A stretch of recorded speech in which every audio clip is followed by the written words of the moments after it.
So we're going to be doing another NBA offseason grade, but this one's going to be the Toronto Raptors organization. Did they do good this offseason or did they do bad? So let's get started. So the first thing we'll be talking about is the trade that they made right before the season ended. Yes, some of you would be like, this is not part of the offseason. This was before the season ended. Why did this count? So it pretty much counts because it's going to be explaining to you more of why they did this and why they made these other trades in the off season. Are they trying to be competitive or not? But this is the trade. So the trade that they did right before the season ended was to acquire Brandon Ingram from the New Orleans Pelicans. And this is the trade detail. So the Raptors get Brandon Ingram, and that's it. The Pelicans receive Bruce Brown, Kelly Olynyk, and multiple draft picks to acquire Ingram. So why did the Raptors do this trade? So the reason why is that you get a star forward who averaged 22.2 points per game, 5.6 rebounds per game, 5.2 assists per game in the 2024-2025 season. Ingram was a high upside addition designed to help the Toronto Raptors much more. Now, as you know, the Raptors didn't really make the playoffs, but adding Ingram can help them, be competitive this year coming up. But yeah, we know that Ingram is a good addition. You need to add a little bit more. So who else do they get in the off season? So they extended their center. Cannot pronounce his name. Right now just stuttered, and that shows. And it's right here. That's the guy's name, the center. 4-year contract extension, $78 million to $104 million total, signed in early July 2025. So why did the Raptors do this? So the Raptors only proven big under contract. He's a non-shooting but reliable interior anchor. The extension reflects a belief in stability over outside the box addition. So I think this is a really good move. I think the contract's a little bit too much, but it's kind of something you would get for a center that somewhat helps the team. Now, as for the Ingram part, I've got to explain about that. I kind of explained to it, but not really. Adding Ingram, I think, can help the Raptors a lot. I honestly think that if he stays healthy, the Raptors would definitely be competitive for sure. So extending their center and acquiring Ingram is a pretty good move for the Raptors to do. Now, last but not least, the other free agency, well, pretty much this is the only free agency move that the Raptors did, which usually I think that the Raptors usually move. They don't really sign people in the free agency market. I don't know why. Very interesting. But the other free agency that they got is this guy's name. Cannot pronounce his name at all. He is a big man. Deal 2 years, $5.5 million with a player option for 2026 and 2027. So why did the Raptors get him? To provide depth at center, power forward with shooting, touch, and mobility. I don't know a whole lot about him. I really don't. All I know is the Raptors do need extra bigs, and adding him is okay. It's okay. Now, let's move on to the NBA draft picks. So, the NBA draft picks that the Raptors had, they had two draft picks that they drafted, and they signed a player for a 2-way deal. So, the first one we talk about is the number 9th pick overall, Collin Murray Boyles, the name correctly, out of South Carolina, power forward. This was his stats last season: 16.8 points per game, 8.3 rebounds per game, 26.5 three-point percentage. This is negative. My apologies, I got that information incorrectly. With a strong defensive impact and versatility. But why the Raptors drafted him? So, fit Raptors' identity, high IQ, gritty defensive versatility forward who can grow into offensive consistency. And I agree. I think the Raptors definitely needed a player like him. I know this draft class was somewhat good, but somewhat in my opinion, though. Some of you may think differently. But for some reason, the last couple of draft picks, it's been kind of like up and down. But I think adding him is somewhat the Raptors needed.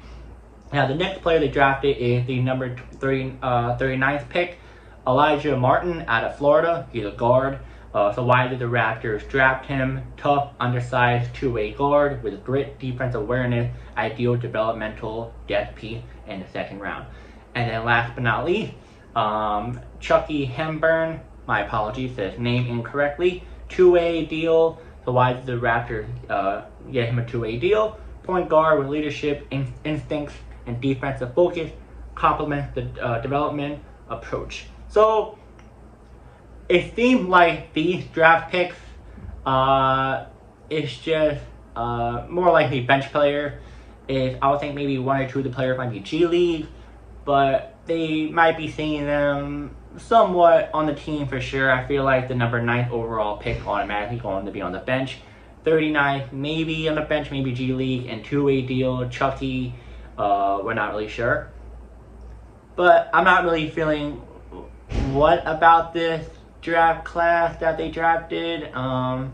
It's up in the air. I feel like the only guy you can think of is Collin Murray Boyles. I feel like he's someone that you can see grow on this team. Everyone else, I don't know. I mean, Elijah could be a bench guard that loves defense. Definitely a defensive player, but who knows. Now let's talk about trade rumors and outlook of this team. So there's been a couple of rumblings about the Raptors organization that they would like to do to, let's just say, get in the playoffs, maybe play in this year. And there is a little bit of changes in the front office, as you guys may or may not know. Masai Ujiri, my apologies, had left the team due to, I think, contract, being separated with the president or ownership. So it led to shift in strategies under Deputy Bobby Webster and new leadership. I don't know who Bobby Webster is, but they're pretty much taking over beside Masai.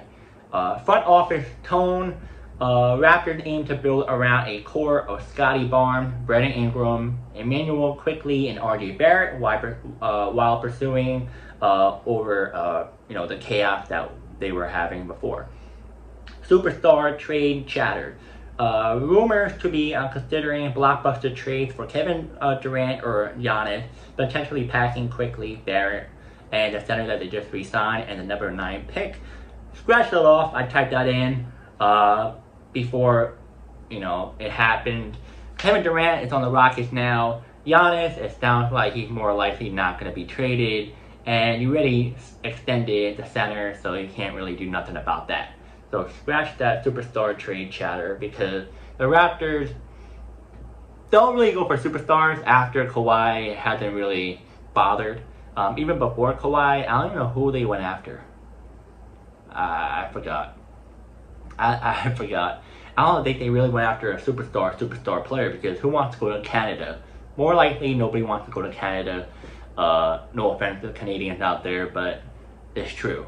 Even the Toronto Blue Jays have a hard time getting a superstar player like Aaron Judge and Shohei Ohtani to go there. Let's talk about why they did all of this. So the Raptors missed the playoff again and looking to build, sustainable value rather than to chase quick fixes. So they are used to quick fixes. Yeah, let's fix here, let's fix there, let's fix right here, instead of, time after time after time. Like how the Knicks did. They took their time, and now look at them. They're being competitive the last, 3 to 4 years? That's what the Knicks did. After 5, 6, 7 years of being bad, we are now competitive once again. Salary cap concern loom large. Scottie Barnes, Barrett Quickly, and the center that I just told you earlier alone account for $137 million, putting Toronto near luxury tax territory. A little bit risky, but it is what it is when it comes to doing this. And last but not least, the team is emphasizing defensive toughness, versatility, and chemistry over flashy additions. They're developing a core that can compete when healthy. So, yeah, this is what the Raptors did this offseason. Now I'm going to give you guys my thought on this as a whole. I think the addition of Brandon Ingram was good. If he can stay healthy, I think this is awesome for the Raptors. you kind of replace them like a Pascal Siakam, I would say, which I honestly thought that the Raptors would have kept Siakam, homegrown player, but it is what it is.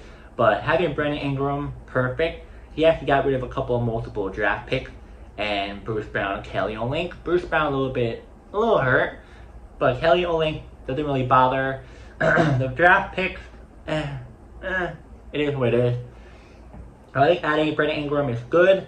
Extending their center, I think extending him, like I said earlier, is a little bit too much for a guy who didn't do the greatest last season, but overall he is a really good player. Even before last year, he's still a really good player. And then, the draft picks, I'm not really that impressed with them. I don't know. I don't feel confident in them. Who knows? The whole thing with how the organization is going to be going on from here now, I highly doubt there's any other move that's going to be happening. If there is, might be small move. They're not going to trade away any of their players. They're just going to build around Manuel quickly, RJ Barrett, the center, and Brandon Ingram. Do I see them playoff team or play-in team?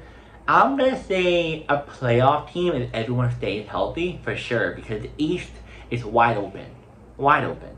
I know the bench isn't the best, but you have a pretty good starter. Like, you have a really, really good starter. Because if you look up the starters, it's really, really, really impressive because you have Emmanuel Quickly, RJ Barrett, Brandon Ingram, Scottie Barnes, and the center that they re-signed.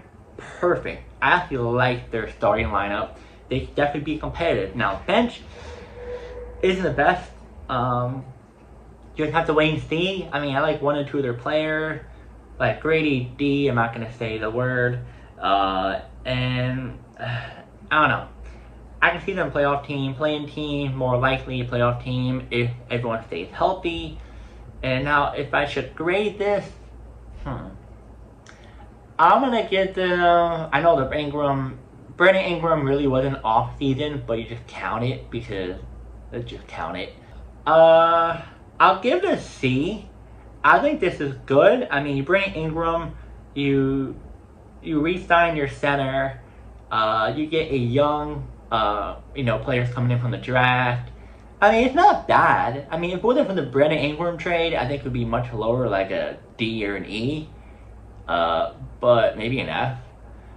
But adding Ingram helps a lot. I think they're definitely a C because I feel like they didn't have to do as much. I think the bench could have been a little bit better.